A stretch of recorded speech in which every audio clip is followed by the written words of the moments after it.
Hello viewers, welcome back to my channel. मैं हूं मुसरत अंजुम और आज के इस वीडियो सेगमेंट में मैं बात करने वाली हूं इन्वेस्टिगेशन, इंक्वायरी एंड ट्रायल के बारे में। तो चलिए स्टार्ट करते हैं।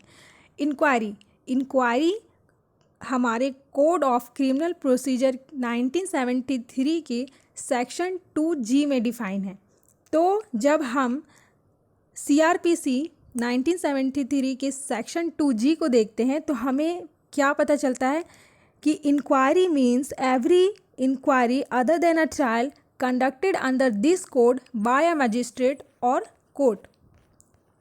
मतलब इंक्वायरी क्या होता है? इंक्वायरी ट्रायल से अलग होता है। इंक्वायरी का मतलब होता है जांच और ट्रायल का मतलब होता है विचारण। तो इंक्वायरी ट्रायल से अलग होता है। और क्या हम ये भी कह सकते हैं कि जब तक आरोप तय नहीं हो जाता है तब तक जो कार्रवाई की जाती है वो इंक्वायरी कहलाती है। और इंक्वायरी ट्रायल से अलग होता है। और इंक्वायरी को कौन कंडक्ट करता है? इंक्वायरी किसके द्वारा की जाती है? कोर्ट या मैजिस्ट्रेट के द्वारा की जाती है। और इंक्वायरी का मेन ऑब्जेक्ट क्या होता है कि किसी भी मामले की सत्यता का पता लगाना कि वो मामला कैसा है। उस मामले की पूरी जांच जो होती है वो इंक्वायरी कहलाती है।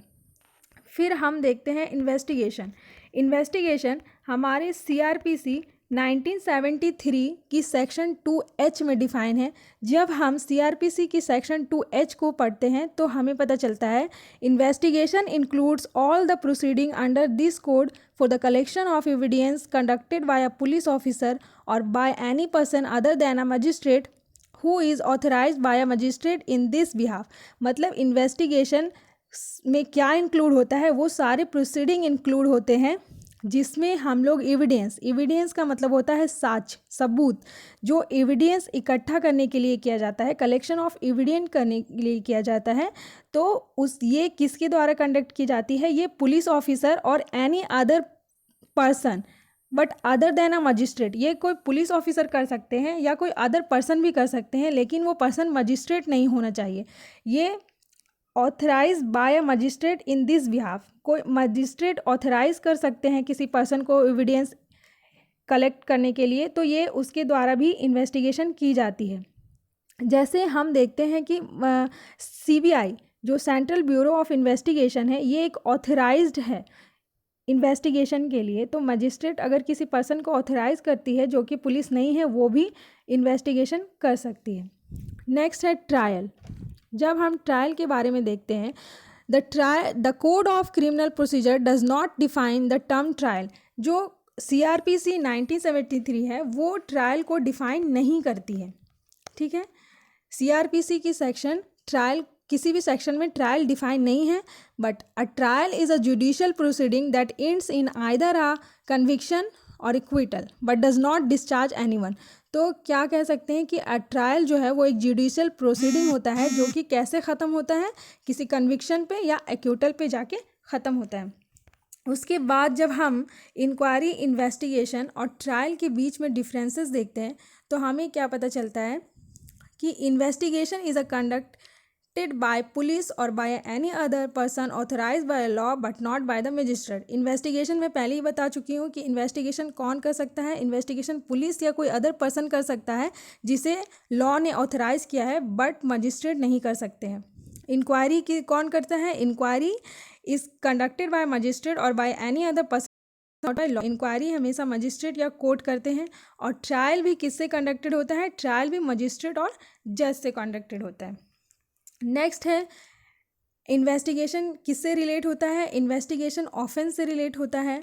और इंक्वायरी जो है वो क्या होता है? It relate to an offence before framing of charge और any other non offence matter like security proceeding under section 107 CRPC, dispute of possession under section 133, 145, 147 CRPC और commitment of to session court under section 209 CRPC।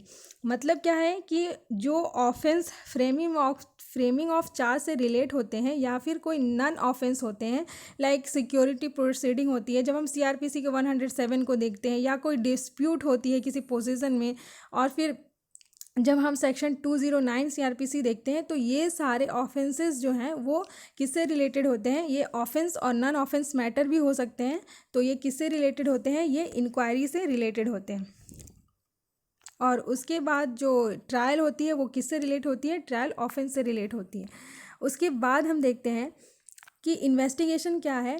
It result either in chargesheet और final report. इसका result किस में हो सकता है, chargesheet में या फाइनल रिपोर्ट में होता है। और इंक्वायरी में जब हम देखते हैं तो it's result either in framing of charge और डिस्चार्ज और final order under section 133, 145, 147 CrPC. Okay.